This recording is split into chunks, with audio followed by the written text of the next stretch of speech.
ও মাল দিয়ে আল জিহাদ ফি সাবিলিল্লাহ, আল্লাহর জমিনে আল্লাহর দ্বীনকে প্রতিষ্ঠিত করার জন্য এবং দেশের সার্বভৌমত্ব রক্ষা করার জন্য জান ও মাল যদি দিতে হয় মুমিন মুসলমানদেরকে দিতে হবে। এটাই হলো আল্লাহর পক্ষ থেকে ব্যবসা। রব্বুল আলামিন এই আয়াতে বলছেন, বিশ্বের মুমিন মুসলমানদেরকে বলছেন যে তোমরা তো জীবিকা নির্বাহের জন্য ব্যবসা বাণিজ্য করো, পরিবারকে চালাবার জন্য, নিজে চলার জন্য, সমাজে চলার জন্য ব্যবসা বাণিজ্য করো। অবশ্যই জায়েজ ব্যবসা যদি হয় সেটা প্রশংসনীয় এবং সেটা বরকতপূর্ণ। কথা বলেন ঠিক কিনা? জায়েজ ব্যবসা যদি হয়, বৈধ ব্যবসা যদি হয় সেটা অবশ্যই প্রশংসনীয়, গ্রহণযোগ্য, বরকতপূর্ণ। এর মধ্যে আল্লাহর পক্ষ থেকে খায়ের ও বরকত আছে, কোনো সন্দেহ নাই। কোনো মানুষ যদি প্রতিষ্ঠিত হতে চায় ব্যবসার বিকল্প নাই।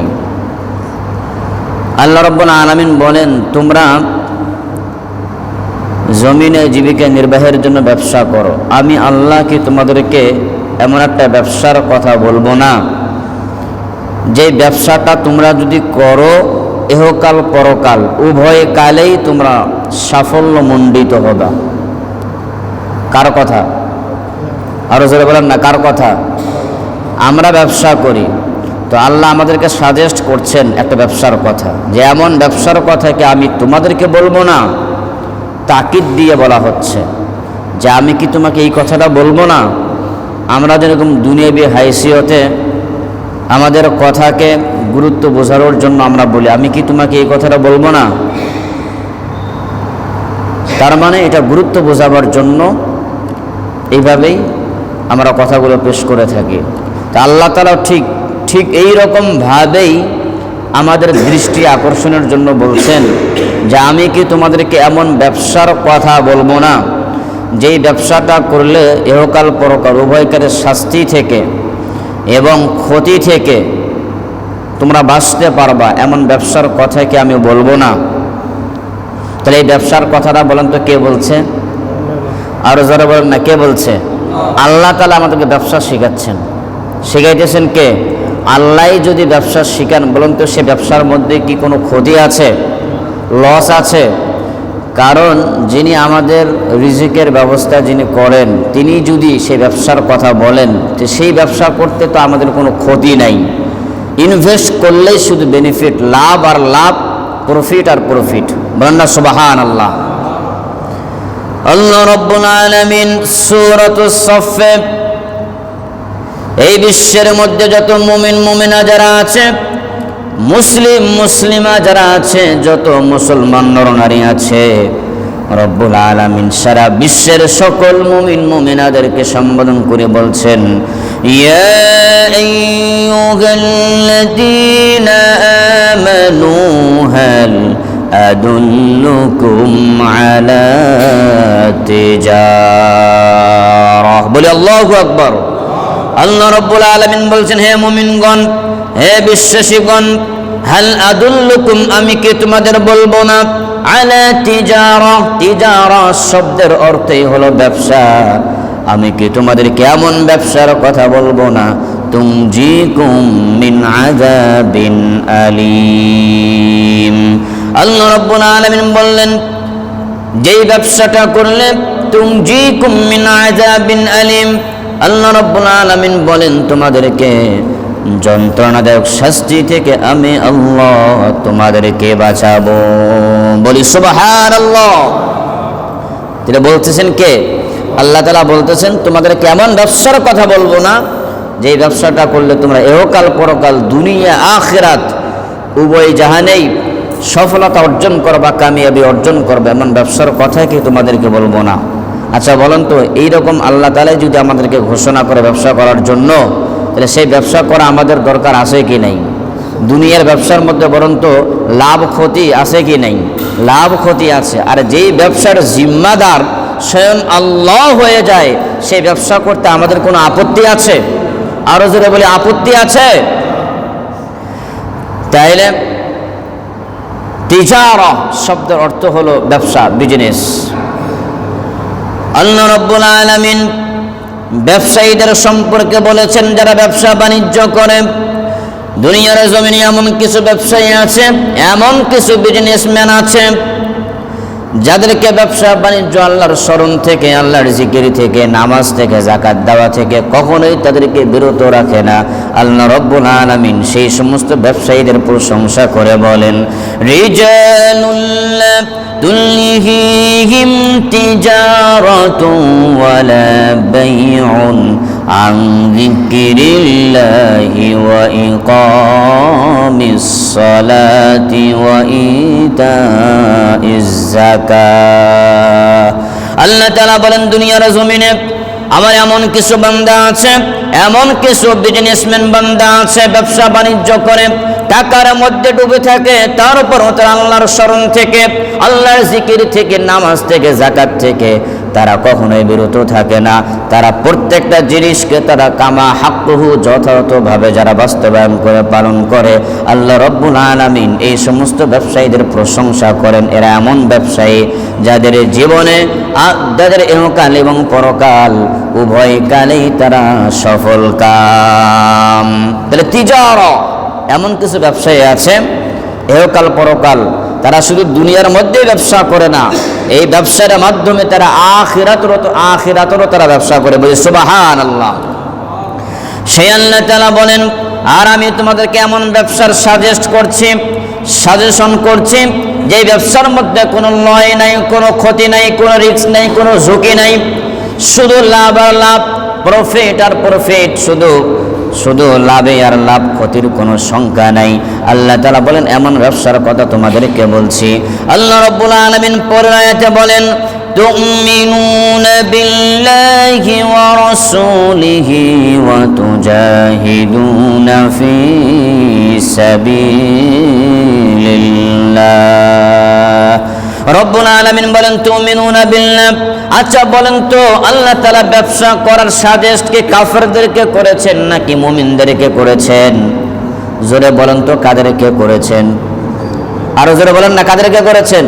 মুমিনদেরকে। ইয়া আইয়ুহাল্লাযীনা আমানু, মানে মুমিনগণদেরকে আল্লাহ তাআলা আলাদাভাবে পৃথিবীর মানুষ থেকে আলাদা করে একমাত্র যারা আল্লাহ বিশ্বাসী যারা তাদেরকে লক্ষ্য করে আল্লাহ তাআলা আলাদাভাবে মানে মোটিভেটেড করে আল্লাহ তাআলা বলছেন মুমিনদেরকে, মুমিনা যারা, যে আমি তোমাদেরকে এমন একটা ব্যবসার সাজেশন দিচ্ছি যে ব্যবসাটা করলে ইহকাল পরকাল উভয়কালে তোমরা মুক্তি পাইবা।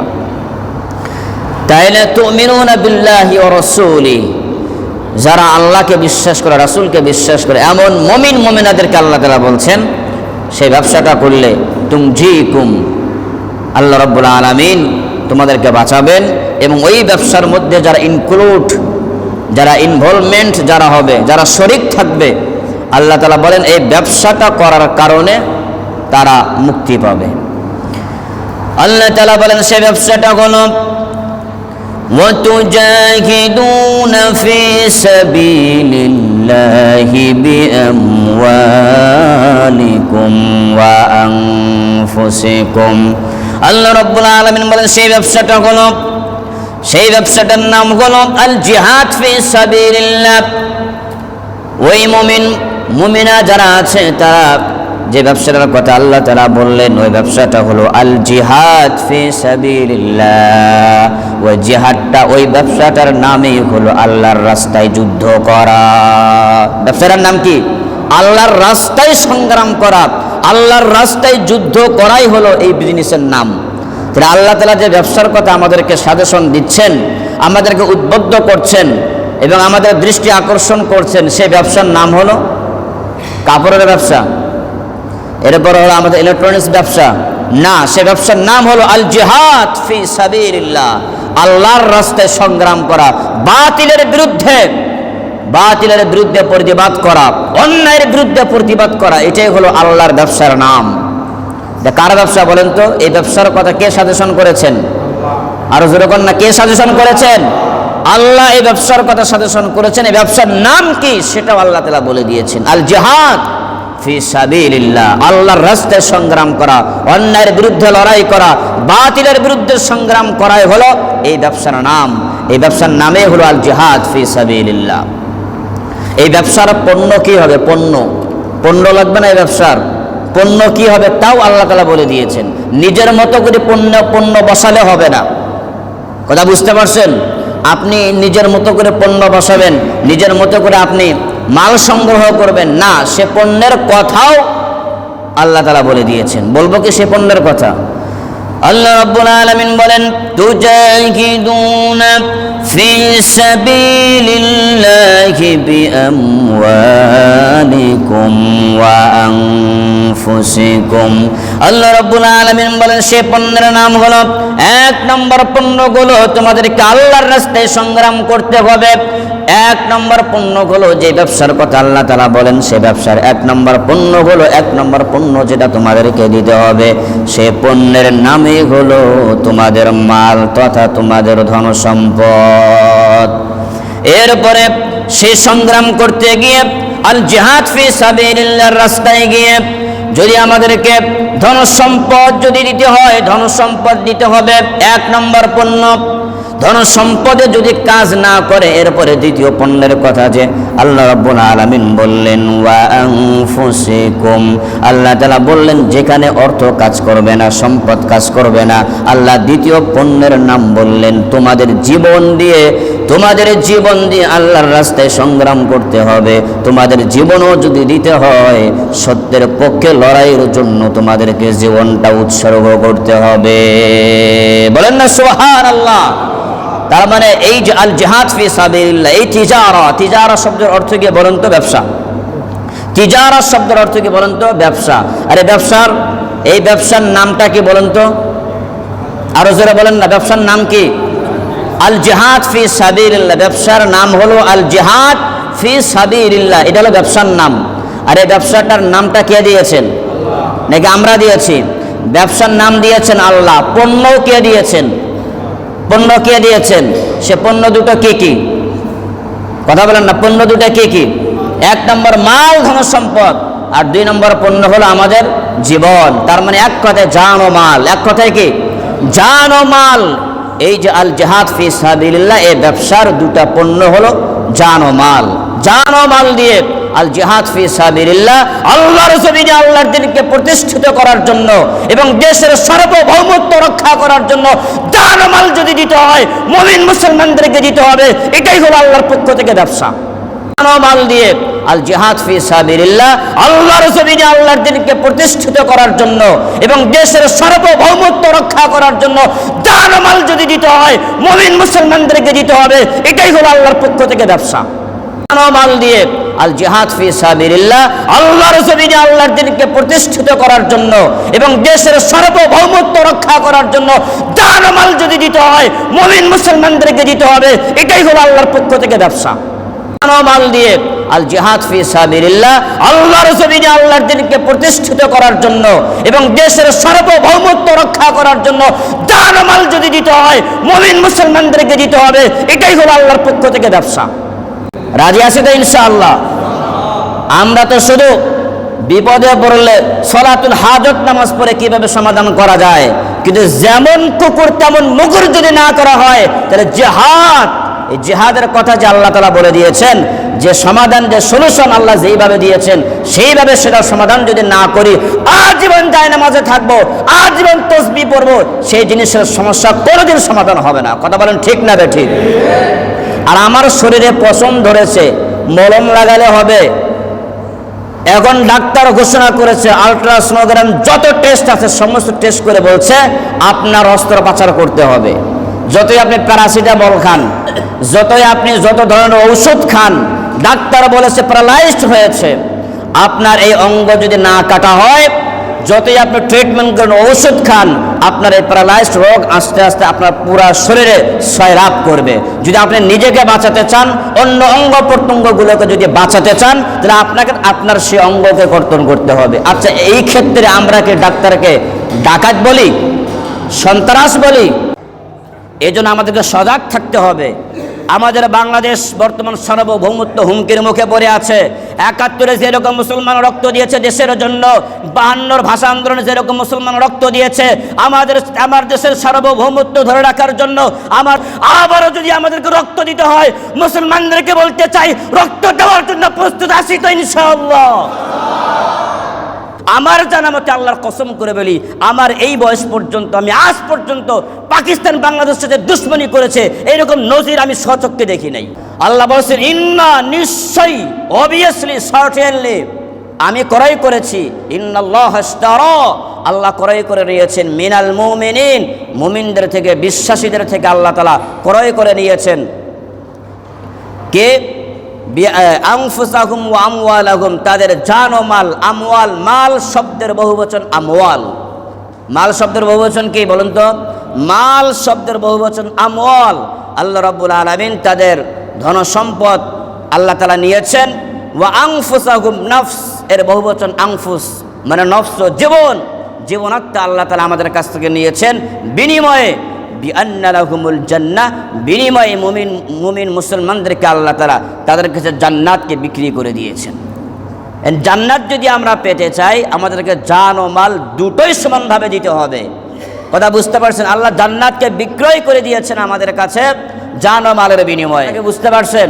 ডাক্তার বলেছে আপনার এই যে প্যারালাইজড হয়েছে, মনে করেন একটা সাইড আমার অবশ হয়ে গেছে, এখন যদি আমি এই সাইডটা আমার হাতেই মনে করেন একটা অবশ হয়ে গেছে, ডাক্তার বলেছে যদি আপনি এই হাতকে কর্তন না করেন তাহলে আপনার এই প্যারালাইজ পুরো শরীরে সেয়ে যাবে, আপনি একটার সময় অকেজো হয়ে যাবেন, আপনি একটার সময় অকেজো হয়ে মারা যাবেন। তাহলে সেই ক্ষেত্রে বলেন তো হাত কাটা দরকার আছে কি নাই? কথা বুঝতে পারছেন? এটাই হলো আল জিহাদ ফি সাবিলিল্লাহ। মলম লাগাইলে হবে না। ওই প্যারালাইজড হাতের উপর মলম লাগাইলে কি ওই সে প্যারালাইজড কি রোগ ভালো হবে? হাত কর্তন করতে হবে। আমরা এই ক্ষেত্রে যেরকম ডাক্তারকে আমরা ডাকাত বলি না, ঠিক এইরকম ভাবে দেশের বিরুদ্ধে, ইসলামের বিরুদ্ধে যারা ষড়যন্ত্র করবে তাদের সাথে কোনো আপোষ নাই, কোনো কম্প্রোমাইজ নাই, একদম তাদেরকে সরাসরি শিরচ্ছেদ করে ফেলা। এই ভাইরাসগুলোকে দূর করার জন্য, রাস্তাকে পরিষ্কার করার জন্য, অশুভ শক্তি থেকে দেশকে বাঁচাবার জন্য, ইসলামকে বাঁচাবার জন্য কোনো কম্প্রোমাইজ নাই, কোনো স্যাক্রিফাইস নাই। একটাই তাদের সাথে কম্প্রোমাইজ হবে, তাদেরকে শিরচ্ছেদ করে ফেলা। কথা বলেন ঠিক না? ঠিক।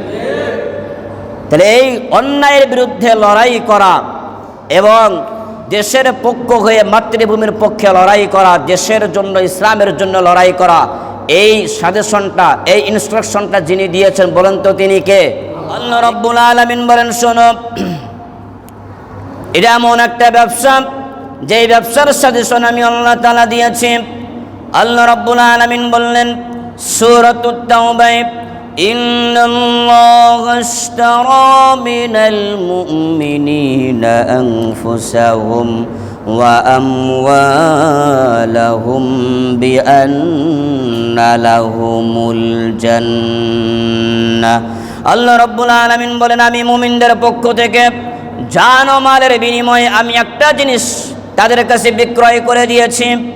আল্লাহ তাআলা বলেন মুমিন মুত্তাকি মুসলমান যারা, তাদের জান ও মালের বিনিময়ে আমি আল্লাহ রাব্বুল আলামিন তাদের কাছে জান্নাতকে আমি বিক্রয় করে দিয়েছি। এই জন্য বাতিলের বিপক্ষে শিশিরালা প্রাচীরের ন্যায় আমাদেরকে শক্ত হয়ে দাঁড়াতে হবে এবং আমাদেরকে জান ও মাল দিয়ে দেশের সার্বভৌমত্ব রক্ষা করার জন্য এবং আল্লাহর জমিনে আল্লাহর দিনকে প্রতিষ্ঠিত করার জন্য মুসলমানদেরকে জান ও মাল উভয়টাই যে ব্যক্তি উৎসর্গ করে দিতে পারবে, বিক্রয় করে দিতে পারবে, আল্লাহ বলেন তার একমাত্র পুরস্কার হলো আল জান্নাহ। বলেন না সুবহানাল্লাহ? 1 নম্বর পুরস্কার হলো তার জান্নাহ। সারা বিশ্বের চতুর্দিকে আজকে মুসলমানরা নির্যাতিত, নিষ্পেষিত, অবহেলিত, লাঞ্ছিত, বঞ্চিত, নিগৃহীত হয়ে আছে। আর আমরা মুসলমানরা আমরা ফাজাইলের ওয়াজ শোনার জন্য ব্যতিব্যস্ত হয়ে আছে। ফাজাইলের ওয়াজ আমরা শোনার জন্য আমরা অধীর আগ্রহ হয়ে থাকি। সত্য কথা বলার, সত্য কথা হজম করার এবং সত্য শ্রবণ করার মানসিকতা আমাদের কাছ থেকে হারিয়ে গেছে। আমরা আপাদমস্তক মুসলমান হলেও আমরা আমাদের মাঝে যেই জাতি মুসলমান না, একটা হুঙ্কারে বাতিলদের তক্ত তাউস কেঁপে উঠত। আর আজকে সারা বিশ্বের মধ্যে মুসলমানদের এত জনসংখ্যা, এত সংখ্যাগরিষ্ঠ হওয়ার পরও আজকে মুসলমানরা দুই একটা মানুষের কাছে কুপকাত হয়ে পড়ে আছে। কথা বলেন ঠিক না ঠিক? এই জন্য তো বিশ্ব নবী বললেন, সাহাবীদেরকে লক্ষ্য করে বললেন, আমার জামানায় আমার উম্মতদের মধ্যে এমন একটা অবস্থা সৃষ্টি হবে, একটা নদীর মধ্যে যেরকম খড়কুটা ভেসে যায়, স্রোতের সাথে ভেসে যায়, ওই খড়কুটা নিজেকে ধরে রাখতে পারে না, আবদ্ধ করে রাখতে পারে না। নিজেকে যে ধরে রাখবে, পানির সাথে সে যে নিজেকে গা ভাসিয়ে না দিবে, এরকম শক্তি যেরকম খড়কুটার নাই। আল্লাহ রসুল সাল্লাল্লাহু আলাইহি ওয়াসাল্লাম বলেন, আমার উম্মতদের অবস্থা এমন হয়ে যাবে, তারাও সেই স্রোতের পানির সাথে তারাও ভেসে যাবে, নিজের অস্তিত্ব ধরে রাখার সাহস তারা পাবে না। সাহাবায়ে কেরাম অবাক হয়ে গেলেন, ইয়া রাসূলুল্লাহ, ইয়া হাবিবাল্লাহ, ওই সময় কি ওয়া মিন খিল্লাতিন নাহনু ইয়াউমাইস, আমরা কি সেই সময় সংখ্যায় কম থাকবো? আল্লাহ রাসূল তখন বললেন, না, বাল আনতুম কাসীর, তোমরা সংখ্যায় তখন তোমাদের যে বর্তমান সংখ্যা আছে তার থেকে হাজার লক্ষ কোটি গুণ সংখ্যা তখন থাকবে, কিন্তু এত সংখ্যাগরিষ্ঠ হওয়ার পরও তারা নিজেদের অস্তিত্বকে ধরে রাখতে পারবে না। সাহাবায়ে কেরাম জিজ্ঞাসা করলেন, ইয়া রাসূলুল্লাহ, এত সংখ্যাগরিষ্ঠ হওয়ার পরও এই মুমিন মুসলমানগণ কেন তাদের স্বকীয়তা, কেন তাদের সত্তাকে ধরে রাখতে পারবে না? কেন তারা সেই খড়কুটার নাই তারা নিজেকে ভাসিয়ে দিবে? রাসূল করিম সাল্লাল্লাহু আলাইহি ওয়াসাল্লাম তখন সাহাবীদেরকে তিনটা কারণ বললেন। বলুন তো কয়টা কারণ? তিনটা কারণ বললেন।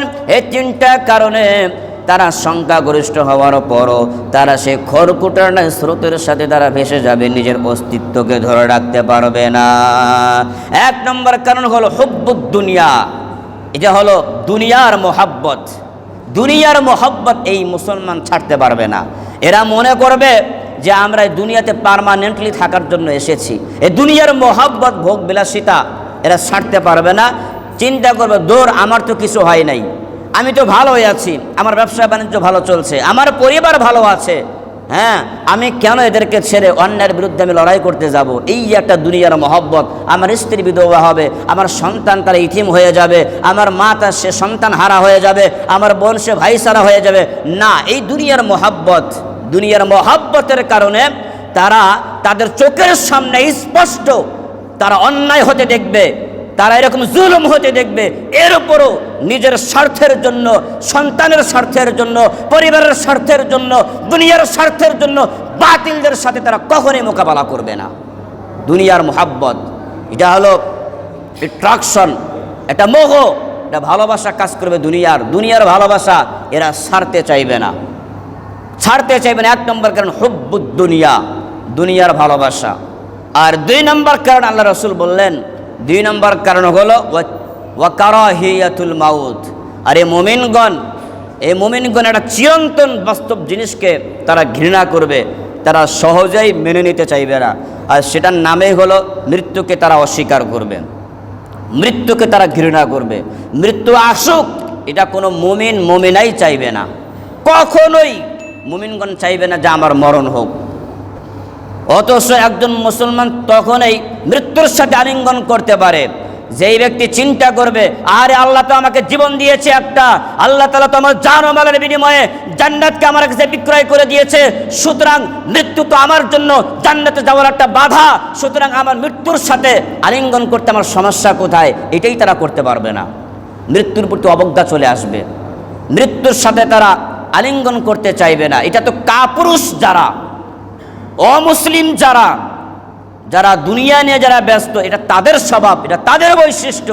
আর মুমিনগণ তো অলওয়েজ, অল টাইম মৃত্যুর সাথে আলিঙ্গন করতে তারা প্রস্তুত। এখনই যদি ইসলামের পক্ষে দেশের সার্বভৌমত্ব রক্ষা করার জন্য মুমিন মুসলমানদেরকে যদি ডাক দেওয়া হয়, স্ত্রী সন্তান সব কিছু ছেড়ে আল্লাহর জন্য, দেশের জন্য সংগ্রাম করতে এক সেকেন্ডও সময় নেবে না। এটা মুমিন মুসলমানদের বৈশিষ্ট্য। কিন্তু মুনাফিক যারা, গাদ্দার যারা, তার নিজের স্বার্থের জন্য, দুটো টাকার স্বার্থের জন্য, পদ পদবীর জন্য, র্যাঙ্কের জন্য বারবার পেছনের দিকে তাকাবে। তাহলে এক নম্বর কারণ হুব্বুদ দুনিয়া, দুনিয়ার ভালোবাসা। দুই নম্বর কারণ ছিল কারাহিয়াতুল মাউত, মৃত্যুকে আমরা অবজ্ঞা করব, মৃত্যুকে আমরা অস্বীকার করব। তিন নম্বর হলো ওয়া তারকুল জিহাদ, জিহাদ করা আমরা ছেড়ে দেব। প্রতিবাদের ভাষাই আমাদের মাঝে নাই। আর যারা আজকে প্রতিবাদ করছে রাজাকে টাক লাগে তাদেরকে বসায় রাখা হইতেছে। কথা বলেন ঠিক না? ঠিক। আজকে ভারত পাকিস্তানের যুদ্ধ লেগেছে, এখন আমরা কোন দেশের পক্ষ নেব? পাকিস্তানের পক্ষ নিলে স্বভাবতই তারা আমার জাতি ভাই, আমার ধর্মীয় ভাই। পাকিস্তানের পক্ষ নিলে একটা পক্ষ আমাদেরকে রাজাকে টাক লাগাইয়ে পাকিস্তানের প্রেতাত্মা বলে আমাদেরকে কুণ্ঠাসা করার চেষ্টা করতেছে। কথা বলেন ঠিক না? ঠিক। অথচ আমরা জন্মের পর থেকে দেখতেছি আমাদেরকে শোনানো হয়েছে, বলানো হয়েছে যে পাকিস্তান আমাদের এক নম্বর শত্রু। আমি রিপোর্টে দেখলাম যে আমাদের পাকিস্তানের বিরুদ্ধে যতগুলো নাটক সিনেমা করা হয়েছে, কথায় কথায় ৭১-এর চেতনা বলে আমাদেরকে কুণ্ঠাসা করা হইতেছে। অথচ দেখেন পাকিস্তান বাংলাদেশের বিপক্ষে 2 থেকে 3টা মাত্র সিনেমা তারা বানিয়েছে, নাটক সিনেমা বানিয়েছে। এটা আমার একটা অবজারভেশন, আরও থাকতে পারে। আর অথচ দেখেন মরার আগ পর্যন্ত মনে হয় বাংলাদেশ যতদিন পর্যন্ত আছে এমনভাবে স্লোগানগুলো ঢুকিয়ে দেওয়া হয়েছে, এমনভাবে আমাদেরকে আই ওয়াশ করা হয়েছে, ব্রেন ওয়াশ করা হয়েছে, যতদিন পর্যন্ত কিয়ামত হয় নাই। আর বাংলাদেশ নামে একটা ভূখণ্ড আছে, আবার ৭১-এর চেতনা বলেও কিয়ামতের আগতের ব্যবসা করবে, এরকম পার্টি আছে কি নাই? অথচ ভারতকে আমাদের পরীক্ষিত বন্ধু বলা হয়েছে। অথচ আমার জীবনের কথা বলছি, আমার জীবনে আজ পর্যন্ত দেখলাম না ভারত বাংলাদেশের কোনো উপকার করেছে। কথা বলেন ঠিক না? ঠিক। এই হলো বর্তমান অবস্থা। তাহলে ভারত পাকিস্তান যুদ্ধ লেগেছে, আমরা কিন্তু বাঁচতে পারবো না, সিটা ফোটা কিন্তু আমাদের গায়েও আসবে। মহাবিদ্রোহী আমি রণখিলান্ত, আমি সেই দিন হব শান্ত, যবে উৎপ্রেতের ক্রন্দন রোল আকাশে বাতাসে ধনিবে না, অত্যাচারের খড়গ কৃপান ভীম রণভূমি রণিবে না। কারণ আমি তো মুসলিম, আমি সংগ্রামী, আমি চির রণবীর, আল্লাহকে ছাড়া কাউকে মানি না। নারে তাকবীর। বাংলাদেশ, আরো জোরে, বাংলাদেশ, লিল্লাহি তাকবীর। মুসলমানদেরকে বলতেছে ইনশাআল্লাহ আমরা দুটো জিনিসের সাথে কখনোই কোনো দলকে দেখব না, ব্যক্তিকে দেখব না, স্বার্থকে দেখব না। এক হলো দেশ, আর এক হলো আমাদের ধর্ম। পারা যাবে তো ইনশাআল্লাহ? 1 নম্বরে হলো ইসলাম, 2 নম্বরে হলো দেশ। এই দুটো জিনিসকে ধরে রাখার জন্য আমাদের জায়গা থেকে যা করা দরকার ইনশাআল্লাহ, কোনো দালালি চলবে না, কোনো কম্প্রোমাইজ চলবে না, কোনো স্যাক্রিফাইস চলবে না, ডাইরেক্ট অ্যাকশন চলবে। পারা যাবে ইনশাআল্লাহ?